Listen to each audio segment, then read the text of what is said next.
Gloria a Jesús. Vamos a leer la palabra del Señor. Segunda de Timoteo capítulo 3, verso 16 y 17. Son los dos textos que nos va a ayudar a centrar, a entronizar la palabra del Señor. Los vamos a leer todos. Segunda de Timoteo capítulo 3. Amén, diga gloria a Dios.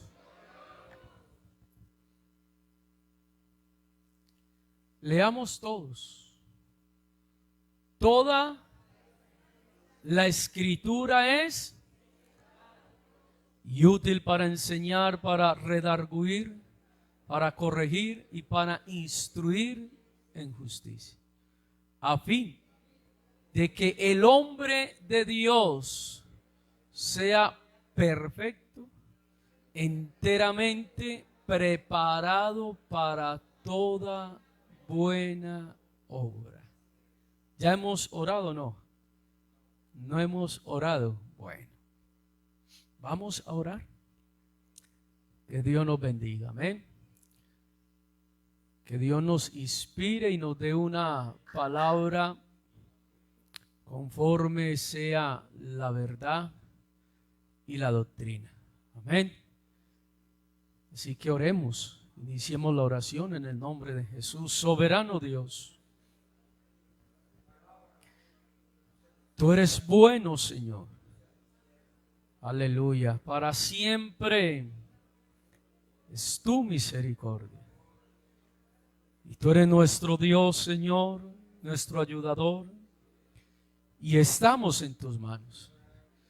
Te pido, Dios, que nos inspires en esta hora y que esta palabra, Señor, cumpla el propósito conforme tú la envías hoy a cada uno de nosotros. Danos inspiración en la palabra, gracias, Señor, entendimiento, y que esta palabra, Dios, se predique según la verdad. En el nombre de Jesús. Amén. Diga gloria a Dios. Aleluya. Estén cómodos, hermanos.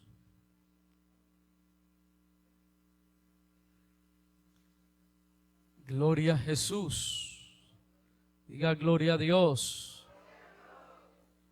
Aleluya. Vamos a estudiar en esta noche, hermanos. Bueno, hoy en nuestro culto de oración y enseñanza bíblica.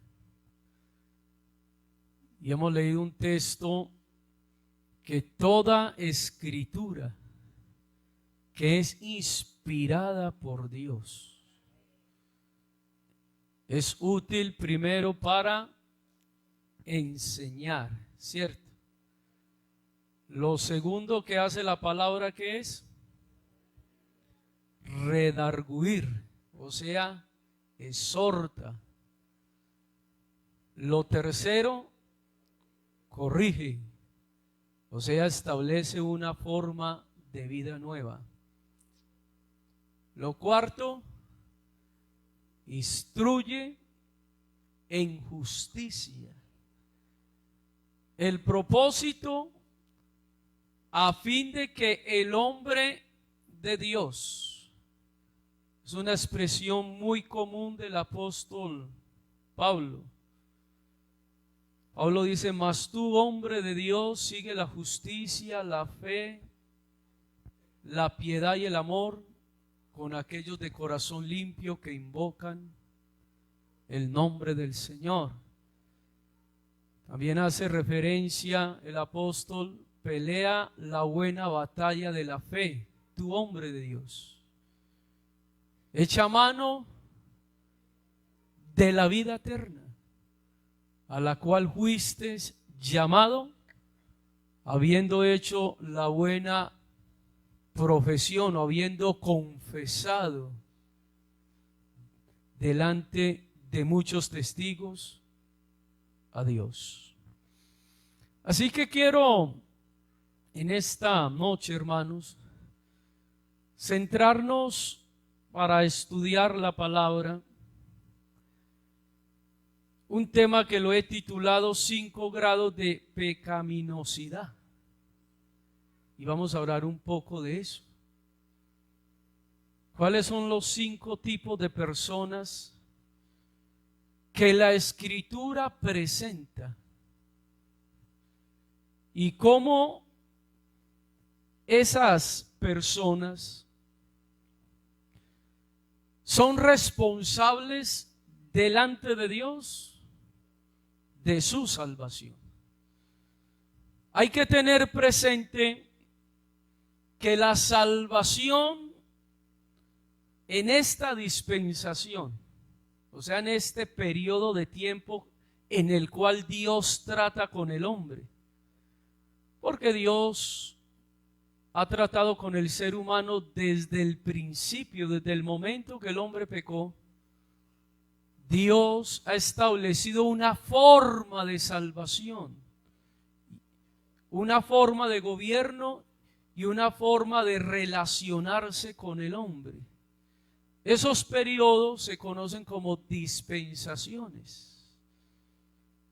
7 dispensaciones, comenzando con la inocencia, conciencia, gobierno humano, promesa, ley, y ahora entramos en la gracia, finalizando con el milenio. Ahí están las 7 dispensaciones. En cada dispensación, Dios ha tratado con el hombre de una forma particular y uno tiene que saber ubicarse en ese periodo de tiempo, porque no todo funciona para todo y no todo es para todos. Eso hay que tenerlo muy claro. Que por qué Dios obró de esta forma acá y por qué Dios obra de esta manera acá, que por qué Dios salvó de esta forma y por qué ahora salva de esta forma. Precisamente por la dispensación, el periodo de tiempo en el cual Dios trató con el hombre de esa forma. Así que yo no me puedo salvar como Abraham. Abraham creyó y suficiente. Su fe le contó por justicia. Y Abraham, pastor, pero entonces Abraham, ¿por qué? Tenía esposa y tenía sierva. Eso funcionó allá. Eso funciona allá. Pero acá dice marido de una sola.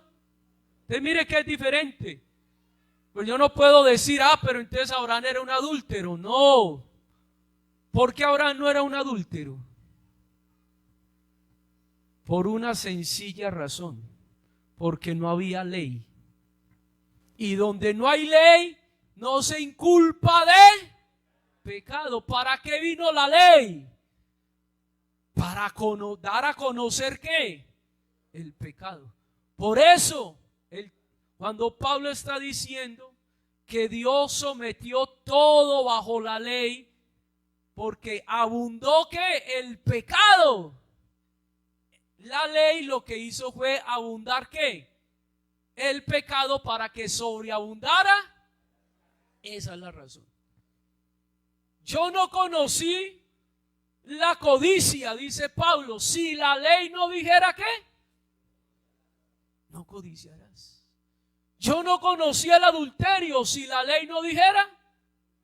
Así que los que vivieron de la ley hacia abajo, Jacob tuvo también mujeres, Abraham tuvo mujeres y muchos, pero no vivían bajo una ley. Y yo no puedo traer cosas de acá, ponerlas acá, porque entonces la doctrina no va a cuadrar y me voy a enredar. Que porque el hombre de la cruz simplemente creyó, puso su fe, su confianza. Estoy hablando del ladrón de la derecha. Pero hermano, él no se bautizó, y entonces, ¿por qué va a ser salvo? ¿Por qué cree usted que va a ser salvo si no se bautizó? ¿Cuál es la razón? ¿O usted cree que se condenó?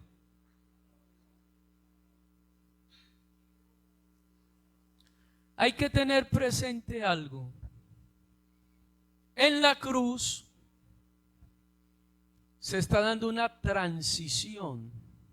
¿Hasta dónde llega la ley? O sea, la quinta dispensación. Cristo pregunta, ¿Cristo vivió en la ley o en la gracia? ¿Qué dice usted?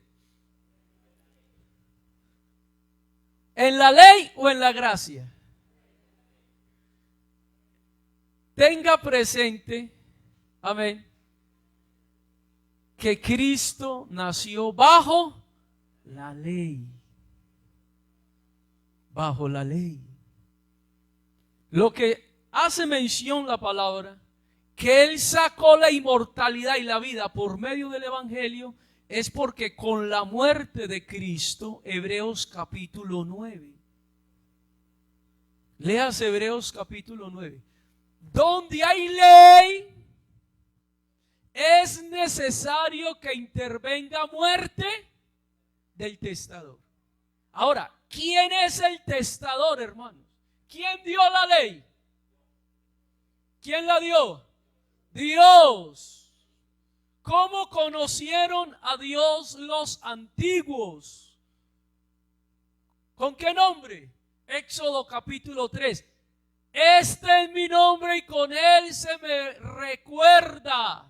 Me van a conocer, me van a recordar por todas las generaciones. Yo soy Jehová, el Dios de Abraham, el Dios de Isaac, el Dios de Jacob. Yo soy el que soy. Este es mi nombre. Y con él se me va a recordar por todas las generaciones. Así lo conocí.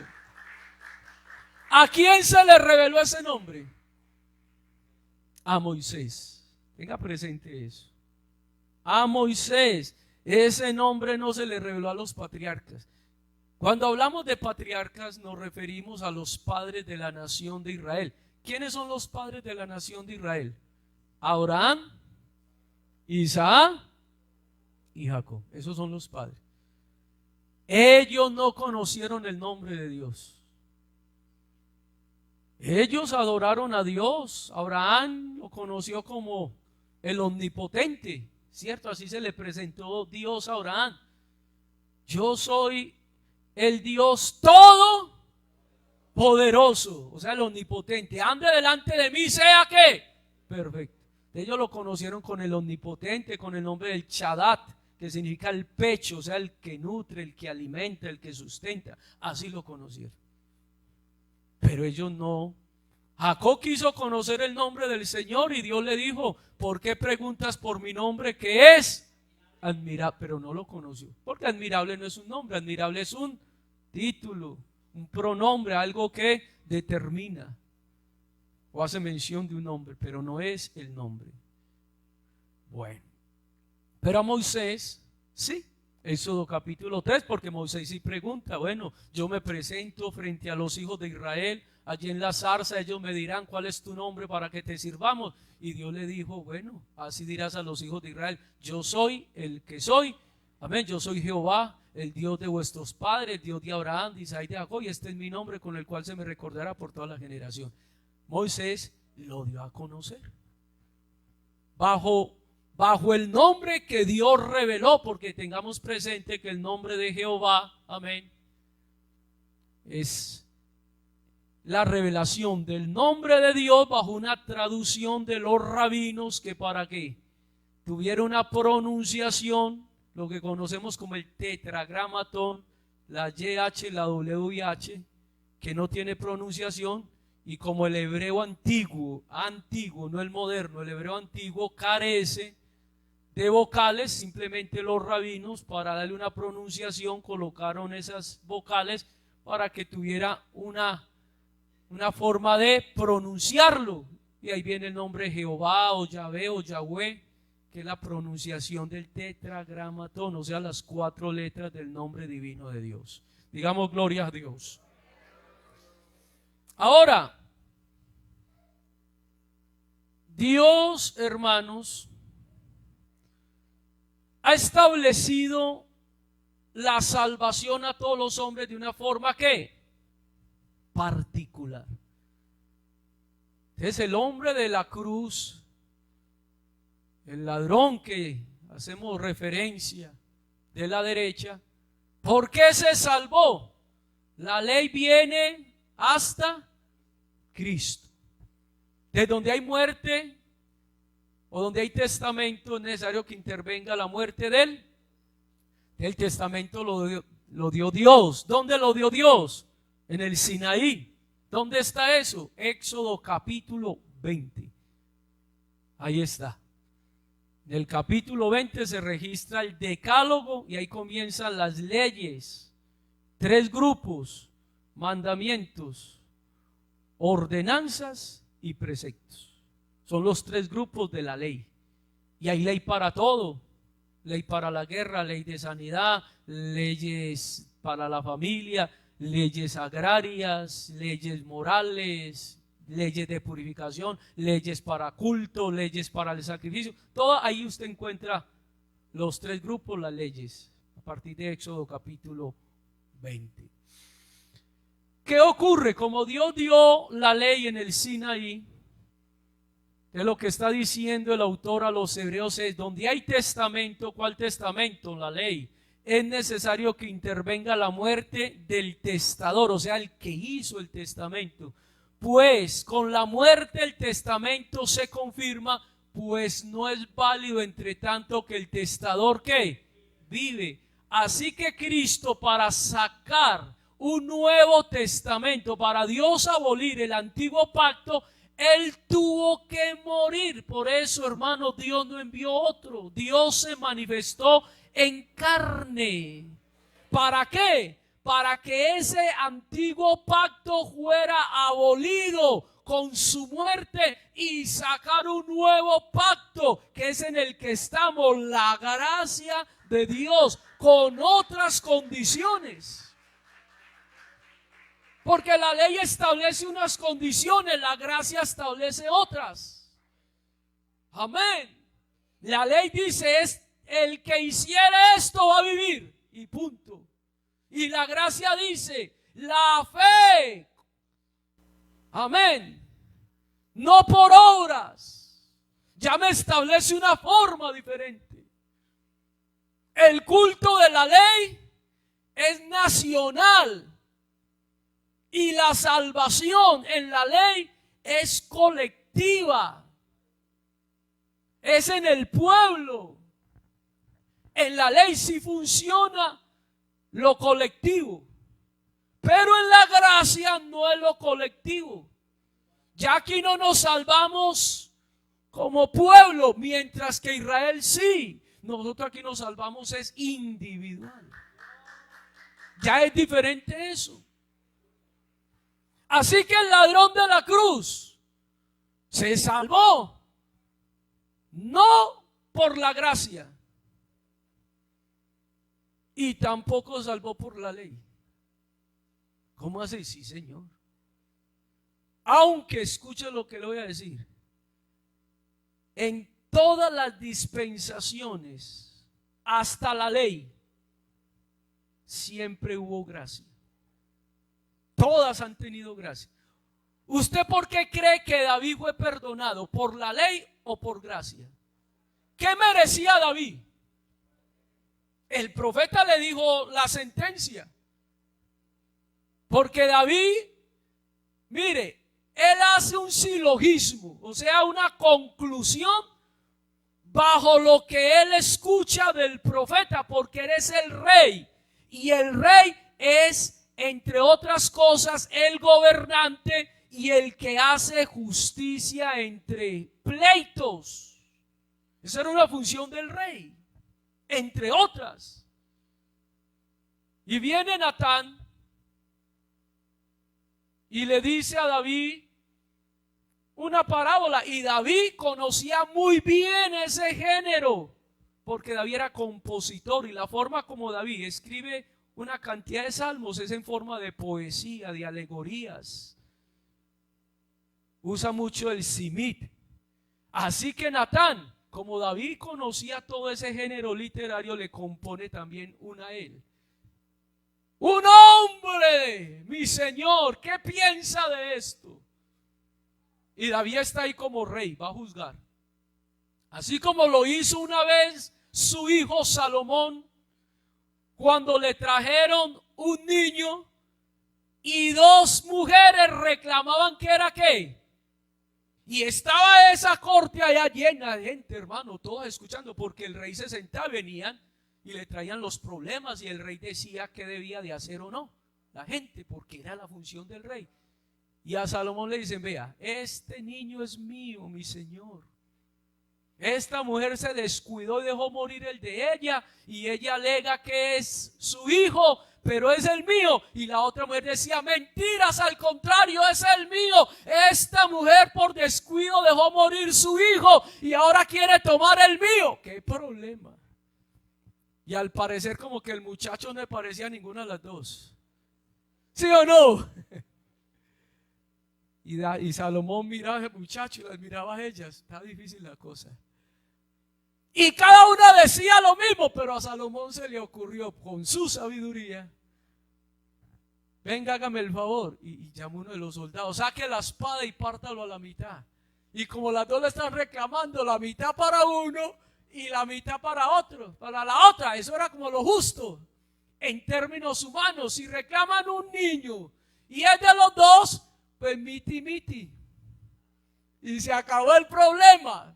Y hermano, pero Salomón tenía su intención, porque Salomón no que iba a hacer eso de verdad, pero él sabía lo que estaba ejecutando allí. Y cuando sacan la espada y de verdad lo iban a mochar, la mamá de una sintió dolor. No, mi señor, por favor, yo prefiero ver a mi hijo vivo. Me duele el hijo de mis entrañas. Dolor, no lo mate, déselo mejor a ella. ¿Y qué dijo la que no tenía sentimientos? ¿Qué fue lo que dijo? Nada, mátelo, pártalo a la mitad y cada una. ¿Usted qué cree que Salomón sintió ahí? Esta mujer no tiene nada que ver, porque no le duele.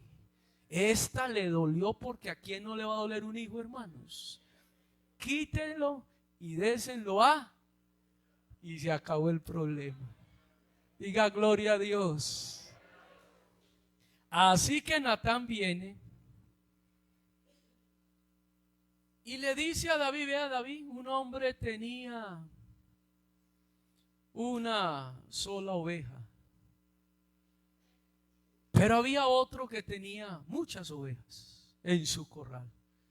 El que tenía una la cuidaba, la tenía, la apacentaba bien. Para él era lo más sagrado, lo más especial, y se entregó a ella. Y alguien vino a visitar al que tenía muchas.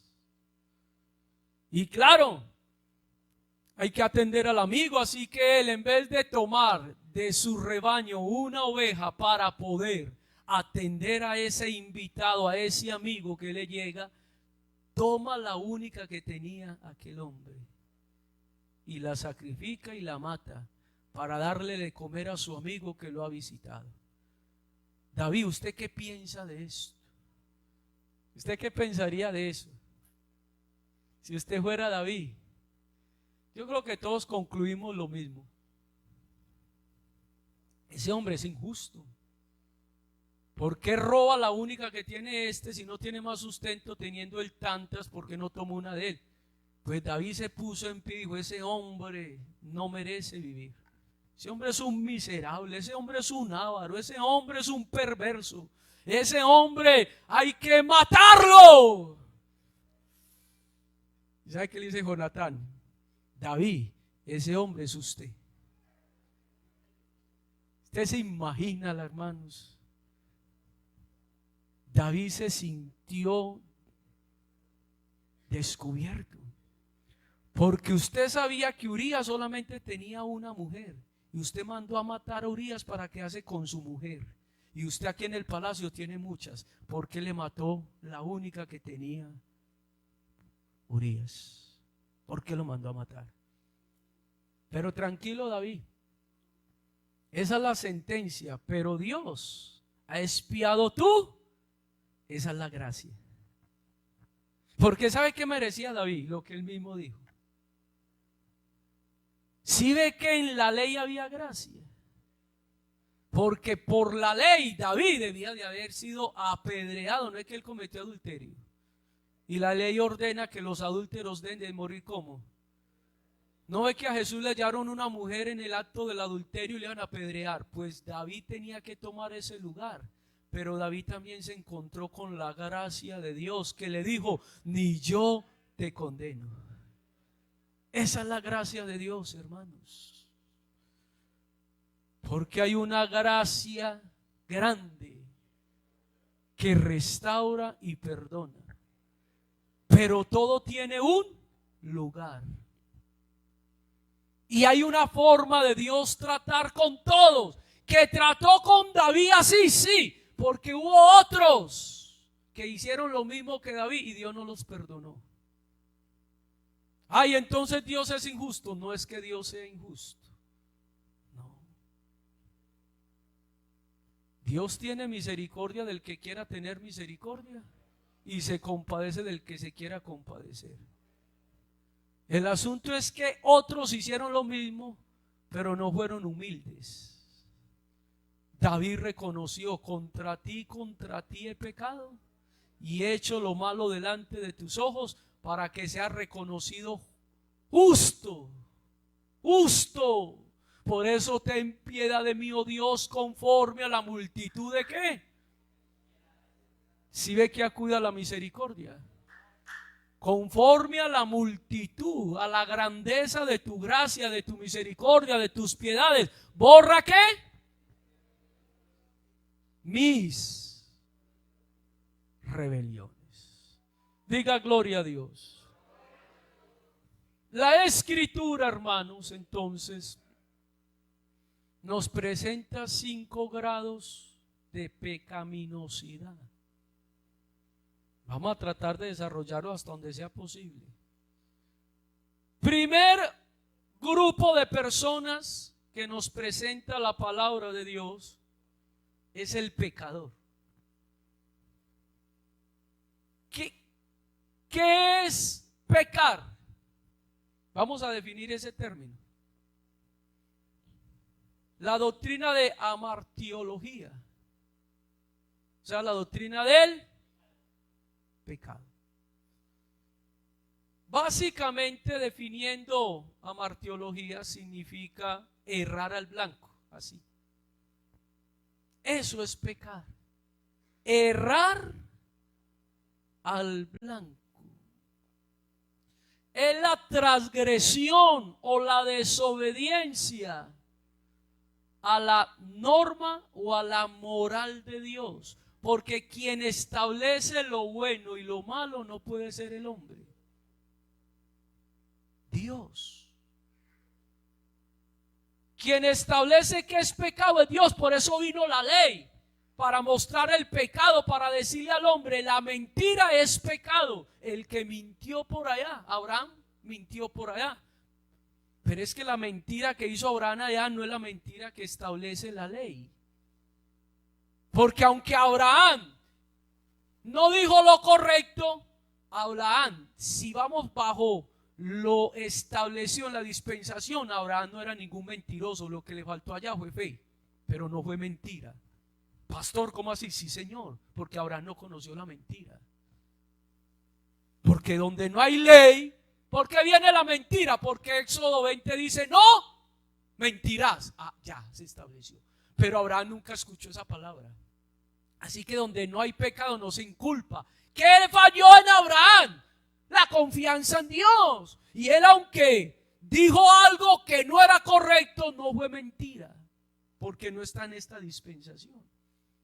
Esa es la razón por la cual los mentirosos de la ley hacia abajo no se van a condenar por mentirosos, porque no existe la mentira. Ni los adúlteros, ni los borrachos. Ah, Noé fue un borracho, sí. Pastor, Noé fue borracho, sí. ¿Cómo le parece que Noé, después del diluvio, lo primero que hizo fue sembrar qué?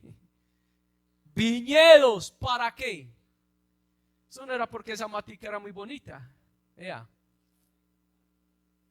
Como dicen los pelados, a Noé le gustaba el chorro. Diga gloria a Dios. Hermano, al punto que un hijo de Noé, Cam, no estando ebrio, amén, lo violentó. Y por eso le vino una maldición. Por cuanto vio la desnudez. Pero es que eso de desnudez no fue que lo vio desnudo, eso es un eufemismo. ¿Usted quiere saber qué significa desnudez? ¿Usted la quiere saber? ¿Quiere saber? Después se la digo, investigue. ¿Qué es el eufemismo, hermanos? En teología se conoce un eufemismo como algo, decir las cosas que son un poco fuertes, agresivas, indecentes, decirlas decente. Entonces, para que usted concluya qué es ver la desnudez, Adán vio la desnudez de Eva y le clavó el primer hijo. ¿Sí? Y después la volvió a conocer y vio la desnudez de Eva y nació Abel. Y después la volvió a conocer, vio la desnudez de Eva y otra vez nace ¿quién? Set. Y así vea, Zen. ¿Qué concluye usted por desnudez?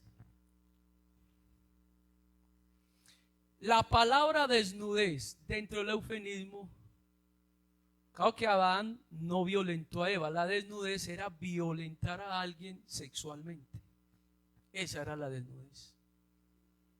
Conocer es el acto sexual. Adán conoció a Eva y tuvo un hijo, y conoció a Eva y tuvo el otro. Y José no conoció a su mujer. ¿A quién? ¿Quién era la mujer de José? Hasta que no dio a luz ¿a quién? Al primogénito. ¿Quién es el primogénito? Porque es que la palabra, ahora la Biblia un momento, aquí nos salimos un poquito del tema, pero ya volvemos a entrar, no se preocupe. Evangelio de San Marcos, para que usted lo tenga presente, capítulo 6. Salió Jesús de allí, vino a su tierra, amén, y le seguían sus discípulos. Y llegando el día de reposo, comenzó a enseñar en la sinagoga, y muchos oyéndole se admiraban y decían: ¿de dónde tiene estas cosas? ¿Y qué sabiduría es esta que le es dada? Y estos milagros que por sus manos son hechos. ¿No es este el carpintero hijo de quién? De María. Y escuche, hermano. ¿Quiénes eran los hermanos de Jesús? Jacob, Judas, José, Simón. Y no están también aquí con nosotras ¿quiénes? Así que Jesús tuvo más hermanos. Menciona los varones y hermanas. Y José no conoció a María hasta que no nace Jesús. Y cuando nace Jesús, conoció a María. O sea, tuvo intimidad con María. Y ahí está el resultado de toda esa familia. Ese es el eufemismo. Para no decir que tuvieron relaciones sexuales, conocer. Y para no decir que una violación descubrió la desnudez. Así que lo que hizo Can fue eso, violentó a ¿quién? Y por eso la maldición de Can, que hasta el día de hoy ha perdurado esa maldición. ¿Quiénes son los descendientes de Can? De Jafet ¿Cuáles son los 3 hijos de Noé? Sem, Jafet y Can. Los semitas descienden los judíos y los pueblos árabes de Sem. De Jafet, los europeos. Por eso, pueblos fuertes, europeos. Y de Can, todos los pueblos africanos descienden de Can.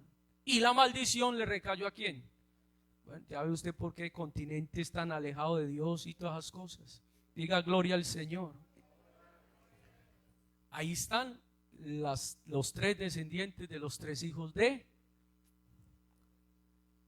Hermano, ¿y nosotros de dónde descendemos? Nosotros los colombianos descendemos ¿de dónde? De Antioquia, del cacique Nutibara, para que tenga presente. La costa atlántica de los Guayúes. Ahí le estoy dando la tribu que usted pertenece. Porque es que ya es que resultamos nosotros que la tribu de Judá. No, hermano, nosotros no somos de ninguna de esa descendencia. La única tribu de nosotros es los motilones, los Nutibara, los Pijaos, los Quimbaya. Esa es la tribu de nosotros, hermano. Diga gloria a Dios. Nosotros somos gentiles. El mundo gentil desciende de Jafet, para que usted tenga presente. De Jafet. Los gentiles descendemos de Jafet. Amén. Por eso no se ponga a buscar usted herencia donde no la tiene, hermanos. Porque hay gente que le parece mejor ser judío. No, hermanos. Lo más grande que hay en esta tierra no son los judíos. Lo más grande que hay en esta tierra es ser hijo de Dios. Diga gloria a Dios. Después estudiaremos otras cositas. Volvemos acá. Esto va a continuar, hermanos, porque esto va para largo. Así que pecado es transgredir, desobedecer el mandato de Dios. ¿Quién establece qué es pecado y qué no es pecado? Dios. Dios. Por eso toda desobediencia es. Eso no lo establece el pastor, hermano. Yo aquí no digo qué es bueno y qué es malo, no. Eso lo estableció Dios. Porque lo contrario, imagínense. Justificamos todo, condenamos todo, no. Ya Dios ha establecido.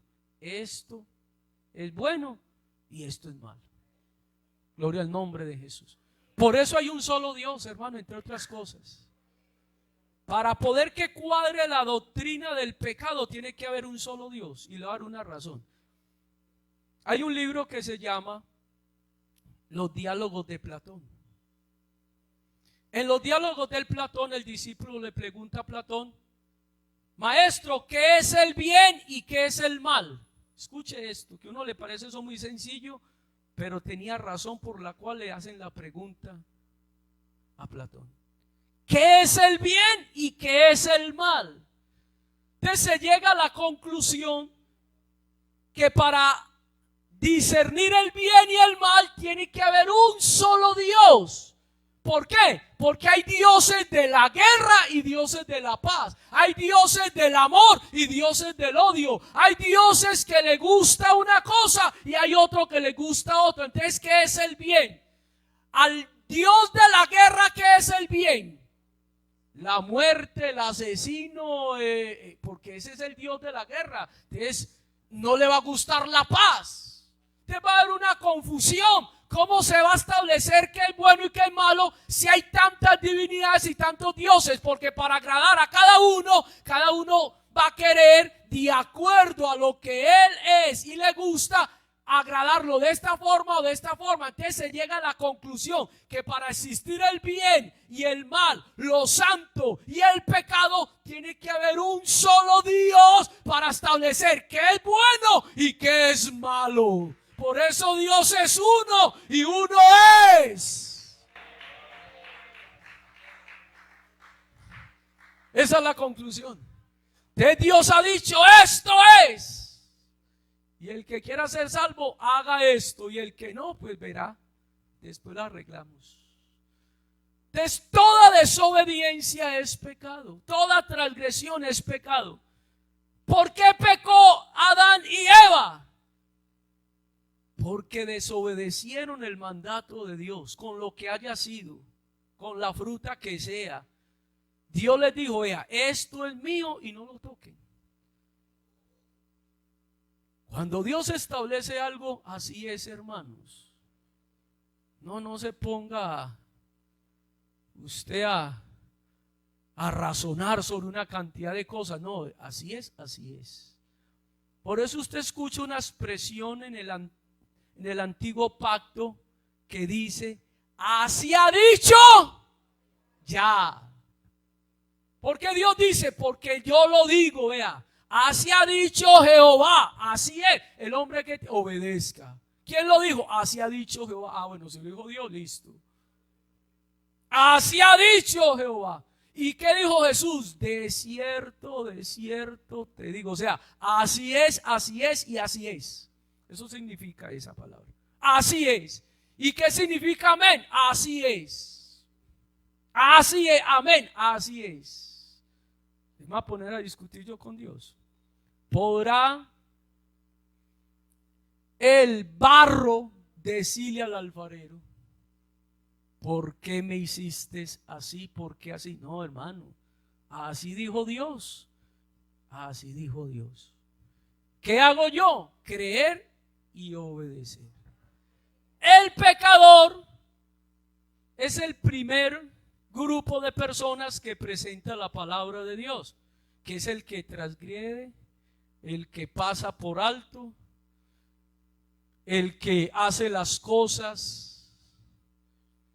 Número 1, omisión. ¿Qué es pecar por omisión? ¿Qué es la omisión, hermanos? Que usted sabe hacer las cosas y aún sabiendo, omite. Eso es un delito inclusive en Colombia. Falta por omisión. Que usted sabe que el semáforo está en rojo y eso significa ¿qué? Pare. Y si usted sigue derecho y atropella a una persona, omisión. Porque usted sabe hacer lo bueno, usted sabe que eso es una señal que hay que detenerse, pero usted omitió y siguió derecho. Usted, hermano, ay, yo me arrepiento, sí, arrepentido y todo, pero pague por omisión. Segundo tipo de pecado, por ignorancia. Y eso es lo que dice Pablo. Habiendo pasado Dios por alto, ¿qué? Los tiempos de ¿qué? Que usted, no, es que yo no sabía. Bueno, eso puede ser ignorancia. Pero un principio del derecho dice que el desconocimiento de la ley no justifica la violación de la norma. Es que yo no sabía. El hecho que usted no sepa no quiere decir que usted sale como inocente. Dios pasó por alto la ignorancia. Pero aún así, si no te arrepientes, Dios te juzga. ¿Qué pasa por alto Dios? La ignorancia que usted hizo y ofendió a Dios en la borrachera, en el adulterio, porque usted no sabía que los adúlteros no heredarán ¿qué? No, pastor, es que yo nunca había leído ese texto. Está bien, eso es ignorancia. Pero no quiere decir que Dios no juzgue al ignorante. Dios lo va a juzgar. Lo que hace Dios es pasar por alto. Tercer tipo de pecador. El que sabe, pero no hace. Y ahora vamos a hablar un poco de ese. Ya ese no hace por ignorancia, no, es que sí sabe. Pero sabiendo y todo, pero ese tipo de pecador necesita arrepentirse también. Porque ese tipo de pecador puede pasar a un estado que se llama pecar deliberadamente. Hebreos capítulo 10. ¿Qué es pecar deliberadamente? Ese que sabe. Es que no es que lo estoy haciendo por ignorancia, no, es que yo sé. Yo sé que la mentira, pero aún así sigo mentiroso. Y me corrigen, pero sigo mentiroso. Y me corrigen, pero vuelvo a seguir mentiroso. Ya ese tipo de pecador, ya que dice la palabra en Hebreos 10, a ese tipo de pecado ya no le sirve la obra de la cruz, porque está pisoteando la sangre de Cristo. Y como la pisotea, y la única forma de ser salvos es por medio de la sangre, él está teniendo por inmunda la sangre del nuevo pacto. O sea que si lo único que me salva a mí es la obra de Cristo y yo no la tengo en cuenta, ya no queda más que hacer por él, sino el juicio. Eso es lo que dice Hebreos 10, porque es que ya no hay más sacrificio, no hay otra ofrenda. Si a mí no me salva Jesús, ¿quién me va a salvar? Pero si yo tengo por inmundo, porque yo sé y aún sigo en adulterio, y hermano, corríjase. Pero, sí, pastor, y unos días se corrige, pero a los días otra vez. Y hermano, ¿qué le va a servir a él? Está teniendo por inmunda. Ese es delicado. Porque entre otras cosas, el que peca deliberadamente, eso está a un pasito de la blasfemia. O sea, está en la línea de la blasfemia. ¿Sí ve? Y usted cruzar la línea de la blasfemia, hermano, ya eso es delicado. Marcos capítulo 3, ese es el tercer tipo de pecador. Porque de cierto os digo que todos los pecados serán perdonados a los hijos de los hombres, y las blasfemias, cualquiera que sea, pero cualquiera que blasfeme contra el Espíritu Santo no tiene jamás, y oigas qué término tan duro, jamás, ahí está, Marcos 3:28, jamás tendrá perdón, sino que es reo de juicio eterno. Así que el que peca deliberadamente está como en la línea, hermanos. Está un pasito de entrar aquí a la blasfemia. Delicado eso. Porque hay que tener presente que lo que Dios suelta no lo vuelve a recoger. Pregúntele a Esaú. Pregúntele a la iglesia de Asia Menor, que una iglesia que será vomitada. Lo que Dios suelta, porque le da oportunidad. Es que no le da oportunidad, le da oportunidad. Por eso le dice, te he dado oportunidad que te arrepientas. ¿Qué significa eso? O sea, te he insistido con la palabra, la exhortación. Te he enviado el mensajero a través de medios, formas, pero lo que estás buscando es que te vomite. Y lo que Dios suelta, hermano, no lo recoge. Un día Dios, porque ese es el tercer grupo, el rebelde, y ese es bien delicado.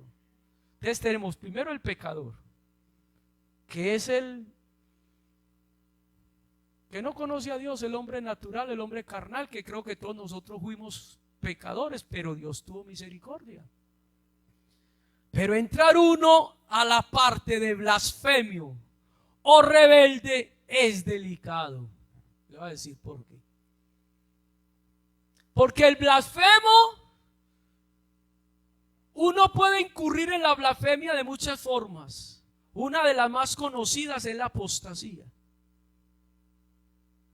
¿Quién es el apóstata realmente, hermanos? ¿El que conoce o el que no conoce? Apóstata no es todos. El apóstata es el que habiendo conocido se apartó de la fe. Y por eso le digo que hay un pasito, porque mucha gente se aparta y comienzan a blasfemar contra la iglesia, contra Dios. Ya Dios no lo recoge, porque entraron en ese grupo. Todo pecado será perdonado, por eso es más fácil Dios perdona a un pecador que un blasfemo. Porque todo pecado será perdonado, pero el que blasfema, y hay gente que se va a la iglesia a blasfemar. Y eso es lo que dice Judas, blasfeman contra las potestades superiores. blasfeman contra el cuerpo de Cristo, blasfeman contra Dios, hermanos, todo será perdonado menos el blasfemo. Por eso le digo que hay un pasito de uno pasar una línea que Dios quiera que ninguno de los que estemos aquí la pasemos. Porque Saúl lloró, oiga, se humilló, Señor, y Dios le dijo no. Y eso es lo que dice Hebreos, que aún con lágrimas procuró la bendición, y lo le dijo, por cuanto me despreciaste, ya no. Y si Dios le cierra la puerta a uno, ¿quién se la abre? Si Él es el que abre y ninguno cierra, pero es el que cierra y ninguno. Así que si Dios me cierra la puerta a mí, ¿cómo voy a entrar? Dígame, ¿cómo entro yo si Dios me la cierra? Por eso hay que tener mucho cuidado con esa persona rebelde. A mí me llama la atención algo de Lucas capítulo 15, que abra la Biblia un momento. Porque el rebelde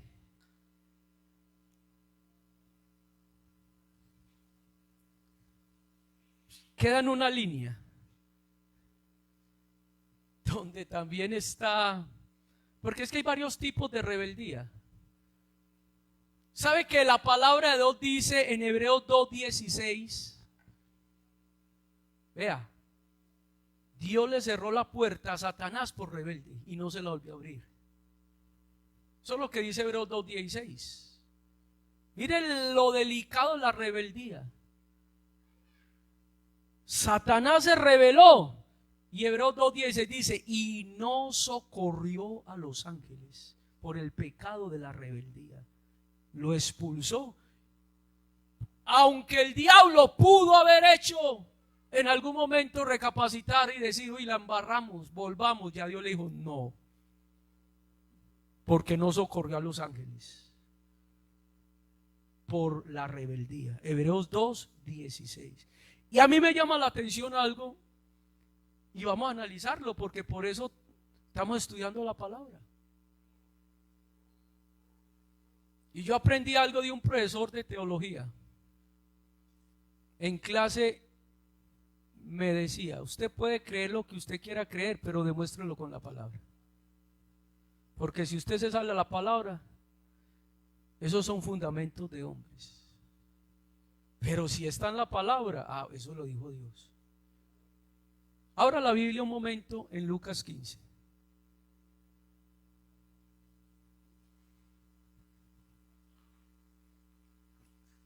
Las tres parábolas más importantes que hacen referencia al amor de Dios para con el hombre son esas tres, que la verdad son una en tres formas: oveja, moneda e hijo pródigo. Las tres son las mismas, simplemente que hay que mirarla bajo las tres formas como Jesús la enseñó para entender lo mismo. Y quiero que analicemos algo aquí rapidito, porque el tiempo ha pasado y la hora de mi partida está llegando. Diga gloria a Dios. Diga gloria a Dios. Escuche esto. En la parábola de la oveja perdida, usted observa que la oveja se perdió ¿dónde? En el rebaño. Así que estaba aquí y se extravió. Por lo que haya sido, se extravió. A esa oveja el Señor, el pastor, la buscó. Mi pregunta es, ¿la buscó sí o no? ¿Por qué la buscó? Porque estaba con el rebaño y se extravió. El pastor fue a buscarla. Segunda parábola, la moneda perdida. ¿Dónde se perdió? ¿Afuera o adentro? Pregunta, ¿la moneda la buscaron o no la buscaron? ¿Por qué la buscaron? Porque se perdió por descuido. A diferencia de la oveja que no fue se extravía, esta se perdió porque fue entregada en manos de alguien. Recuerde que la mujer recibió unas dracmas y se le extravió una, así que ella la recibió. ¿Qué pasó? Las dejó por aquí, no sé, lo que haya sido, descuido. Esa moneda la buscaron. Tercera parábola, el hijo pródigo. ¿Dónde está el hijo pródigo? Escuchen lo que le voy a decir. ¿Dónde está el hijo pródigo? En la casa. ¿Qué hizo el hijo pródigo? Un acto de rebeldía, un acto de injuria, un acto de blasfema. Dame la parte que me corresponde. ¿Por qué un acto de blasfemia? Porque él está exigiendo al padre que se muera. Porque el único que recibe la herencia en vida es el hijo mayor. El hijo menor no, tiene que esperar. Y por eso se centra la enseñanza en el hijo menor y no en el mayor.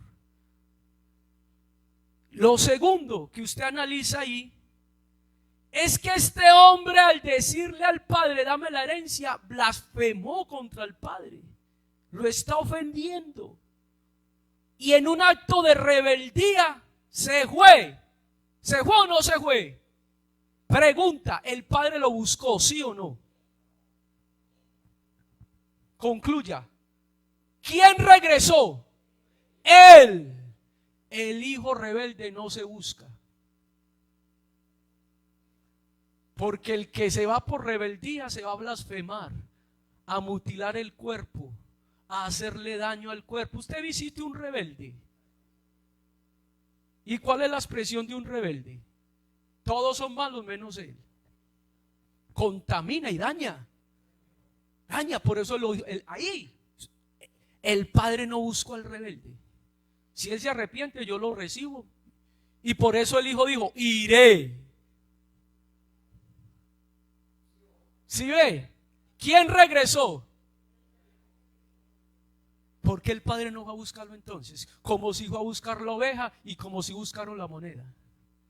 Por la sencilla razón que este blasfemó. ¿Sí ve? Un hermano se aparte y se hace rebelde a hablar de todo el mundo, que se arrepienta y Dios lo recibe. Porque eso es lo que dice Filipenses 3, mutilan el cuerpo. Y eso es lo que está diciendo, guardado de los perros, guardado de ¿quiénes? Los mutiladores. ¿Qué le hizo al padre a ese hijo?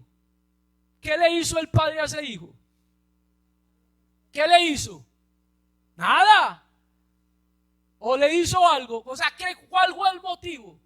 Si el mismo hijo reconoce, mi padre, en casa de mi padre hay comida y alimento, o sea, él reconoce que era una buena persona. O sea, que si se fue por rebelde. Él no es por altivo, no hay motivos que el padre, él no está diciendo es que mi padre me trató mal, no, él está reconociendo la actitud del padre que alimenta, que abriga, que tiene jornaleros, que los trata bien. Si se fue por rebelde.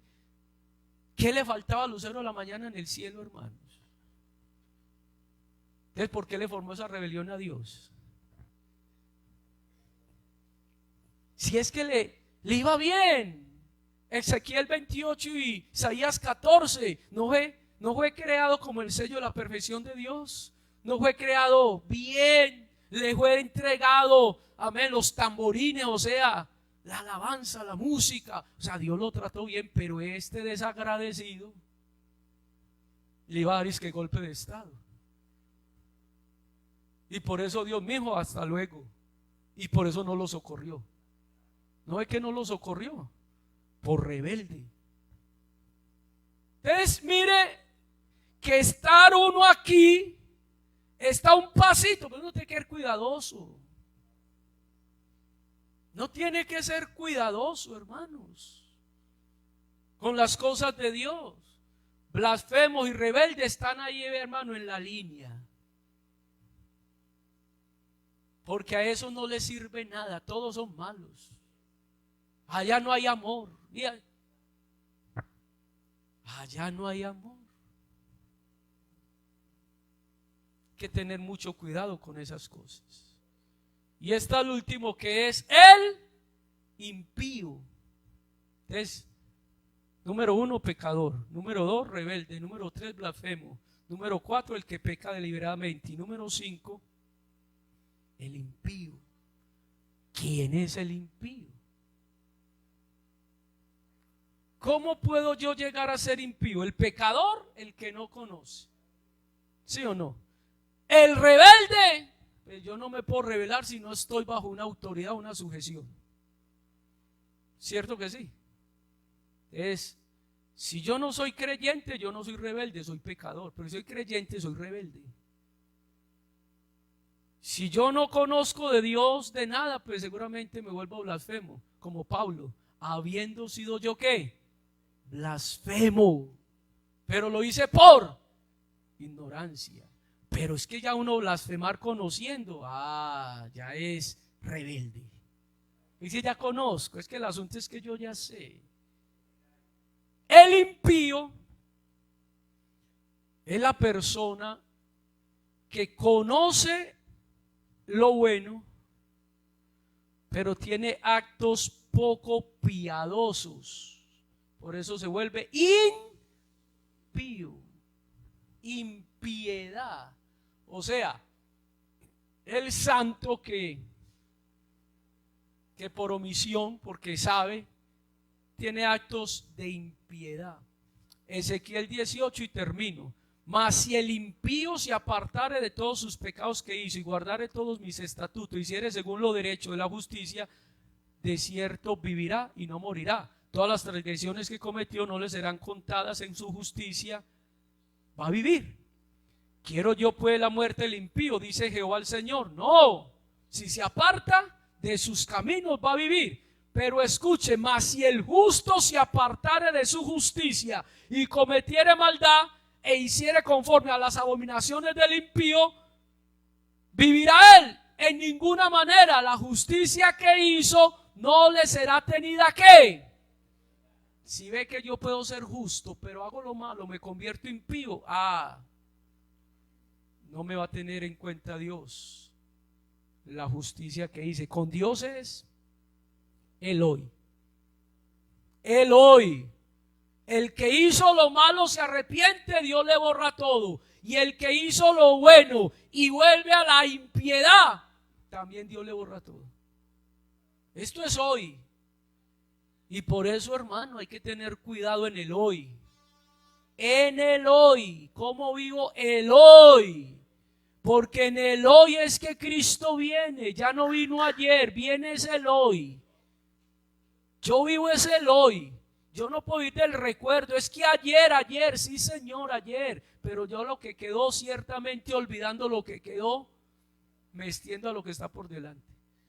Que hoy no fui el mejor, corrijo. Amén. Y eso que hago para corregir y me convierto a Dios, vea, Dios me borra todo eso. Porque en el hoy me convertí. Pero en el hoy, si yo me aparto, hermano, 30 años los boté.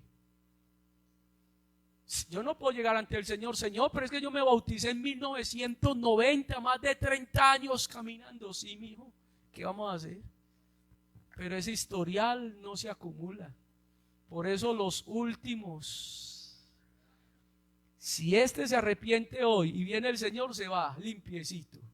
Pero si 30 años y se aparta, aquí me quedó sucio. Pero es que apenas un día caminó con Dios. Y gloria a Dios, le fue bien. Le fue bien. Así que, hermanos, en el hoy portémonos bien. Porque con Dios las cosas no se acumulan, hermanos. En el hoy, vivamos para Dios. Y no pasemos la raya.